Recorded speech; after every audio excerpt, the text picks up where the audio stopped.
Hello students, let's continue with the discussion of our chapter Monitoring Pollution.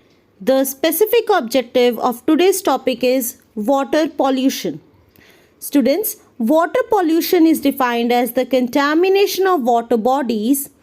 Water pollution occurs when pollutants are directly or indirectly discharged into water bodies without adequate treatment to remove harmful compounds. Now students, let's discuss the causes of water pollution. There are three general causes of water pollution. It can be industrial effluents, it can be home waste or agriculture waste. Now let's talk about industrial waste first students. Some industrial facilities generate ordinary domestic sewage that can be treated by municipal facilities.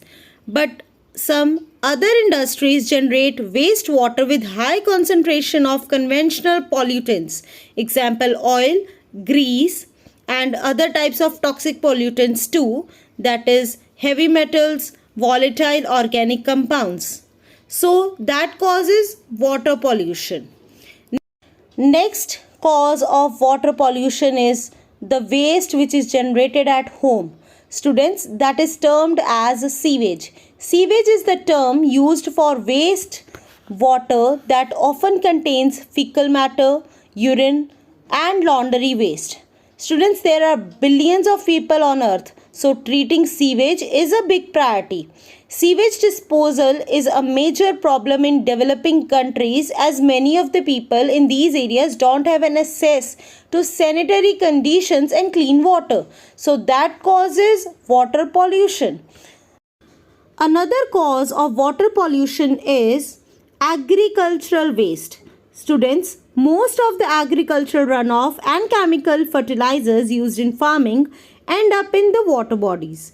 These materials are poisonous to most of the aquatic life and can make them infertile and eventually cause death. So it is a major cause of water pollution. Let's discuss some of the other causes of water pollution too.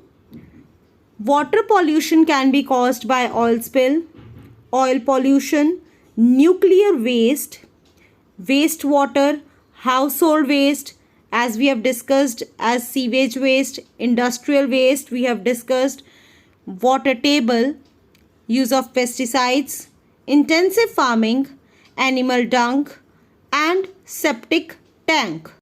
Students, next topic for the day is indicators of water quality, which includes turbidity of water, dissolved oxygen in water, temperature of water, pH of water, nitrates present in water and bioindicators.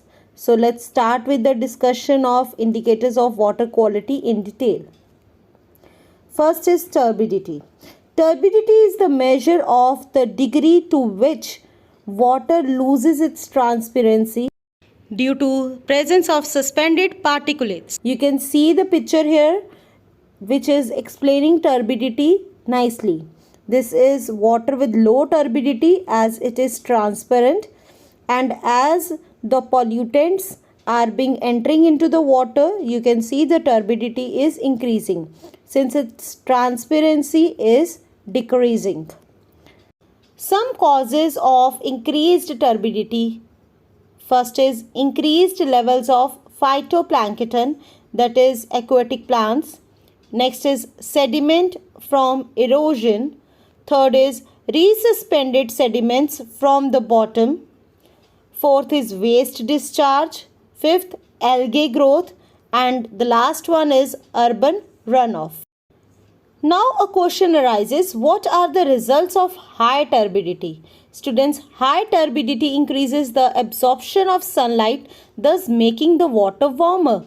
Warmer water has lower levels of dissolved oxygen, causing fish and larvae to die. Next is dissolved oxygen. Dissolved oxygen is the amount of oxygen dissolved in the water. It is measured in parts per million, that is ppm, or milligrams per liter, that is mg per liter.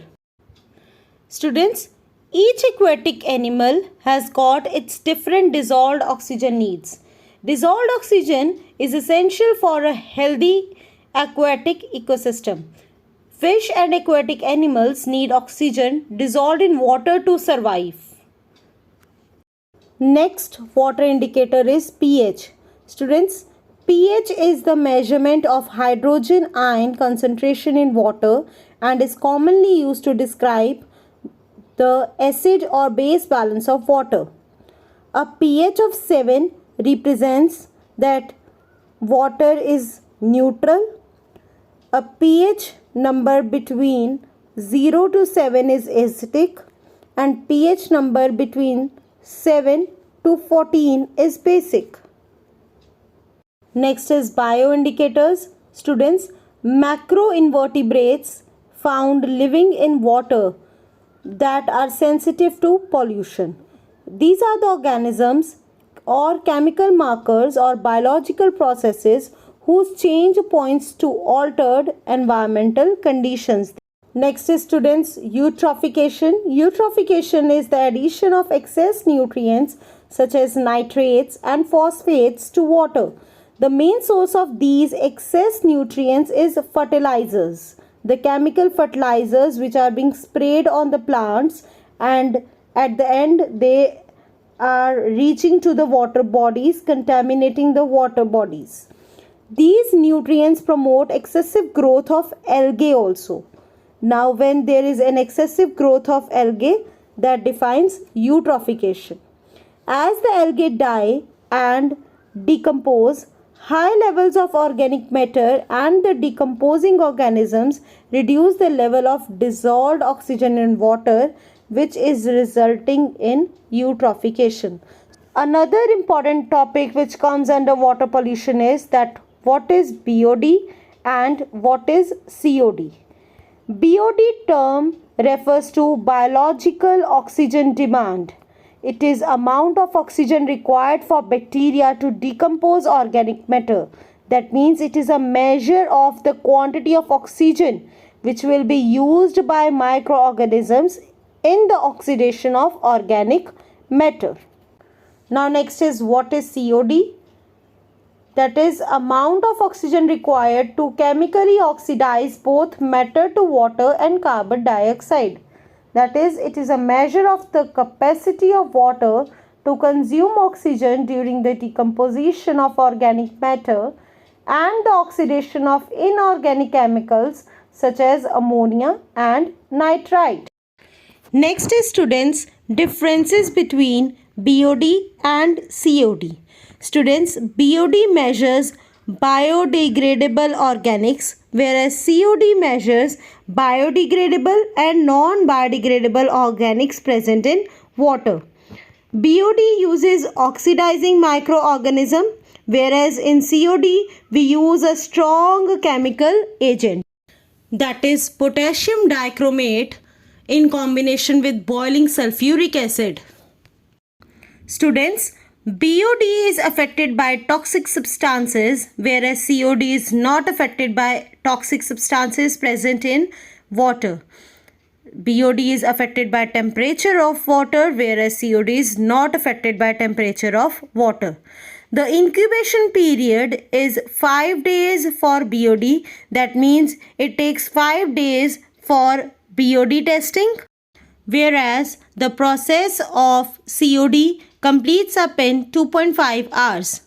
So the accuracy of biological oxygen demand is more as comparative to the accuracy of COD, as BOD is restricted to measure biodegradable organics present in water. This is all for today, students. Thank you.